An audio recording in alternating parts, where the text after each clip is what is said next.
Hello guys, welcome back to Maskes vlogs. അപ്പം നമ്മുടെ ഇന്നത്തെ വീഡിയോ സ്വദേശ് മെഗാ ക്വിസുമായി ബന്ധപ്പെട്ട് കുറച്ച് ചോദ്യങ്ങൾ നമ്മൾക്ക് ചർച്ച ചെയ്യാം.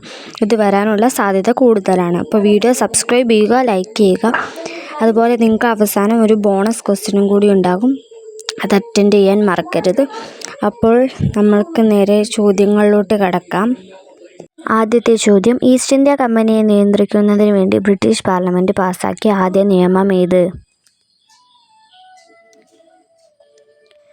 1773 റെഗുലേറ്റിംഗ് ആക്ട്. രണ്ടാമത്തെ ചോദ്യത്തിലോട്ട് പോകാം. ബ്രിട്ടീഷ് ഈസ്റ്റ് ഇന്ത്യ കമ്പനി ഇന്ത്യയിൽ സ്ഥാപിച്ച ആദ്യത്തെ ഫാക്ടറി എവിടെയാണ്? 1608 സൂററ്റിലാണ് ഈ ഫാക്ടറി നിർമ്മിച്ചത്. മൂന്നാമത്തെ ചോദ്യം, സ്വദേശി എന്ന വാക്ക് ആദ്യമായി അവതരിപ്പിച്ചതാര്? സ്വാമി ദയാനന്ദാണ് സ്വദേശി എന്ന വാക്ക് ആദ്യമായി അവതരിപ്പിച്ചത്. ഇനി നാലാമത്തെ ചോദ്യത്തിലോട്ട് കടക്കാം. ക്വിറ്റ് ഇന്ത്യ സമരത്തിൻ്റെ ഭാഗമായി ജയിലിൽ അടച്ച മഹാത്മജിയും മറ്റു നേതാക്കളെയും മോചിപ്പിച്ചത് എന്നാണ്?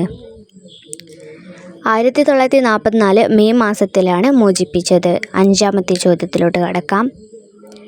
കോൺഗ്രസിൻ്റെ ആദ്യ വനിതാ പ്രസിഡന്റായി ആനി ബസന്റിനെ തിരഞ്ഞെടുത്തത് ഏത് സമ്മേളനത്തിലാണ്? 1917 കൽക്കത്ത സമ്മേളനം.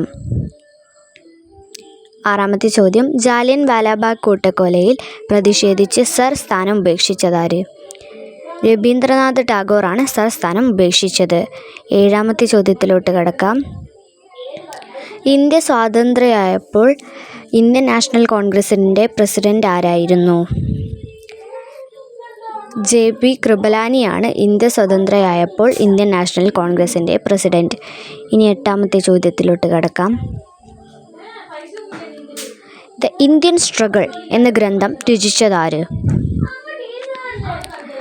സുഭാഷ് ചന്ദ്രബോസാണ് ദ ഇന്ത്യൻ സ്ട്രഗിൾ എന്ന ഗ്രന്ഥം രചിച്ചത്. ഇനി ഒമ്പതാമത്തെ ചോദ്യത്തിലോട്ട് കടക്കാം. ദേശബന്ധു എന്നറിയപ്പെടുന്നത് ആര്? CR ദാസാണ് ദേശബന്ധു എന്നറിയപ്പെടുന്നത്. ഇനി നമ്മുടെ അവസാനത്തെ ചോദ്യത്തിലോട്ട് കടക്കാം. ഇത് കഴിഞ്ഞ് നിങ്ങൾക്കൊരു ബോണസ് ക്വസ്റ്റ്യൻ ഉണ്ട്. ഗാന്ധി ഇർവിൻ സന്ധി നടന്ന വർഷം ഏത്? 1931 ഗാന്ധി ഇർവിൻ സന്ധി നടന്നത്. ഇനി നിങ്ങൾക്കായിട്ടുള്ള ഒരു ബോണസ് ക്വസ്റ്റ്യനിലോട്ട് കടക്കാം.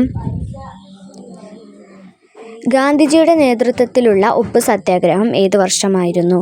നിങ്ങളുടെ ഉത്തരം കമൻറ്റ് ബോക്സിൽ ഉറപ്പായും പറയണം. അടുത്ത വീഡിയോയിൽ ഇവരുടെ പേരെല്ലാം പറയുന്നതായിരിക്കും. അപ്പോൾ ഇപ്പോൾ തന്നെ നിങ്ങളുടെ ഉത്തരങ്ങൾ കമൻറ്റ് ചെയ്യുക. പാർട്ട് 2 ആയിട്ട് വരുന്നവരെ വീഡിയോ സബ്സ്ക്രൈബ് ചെയ്യുക.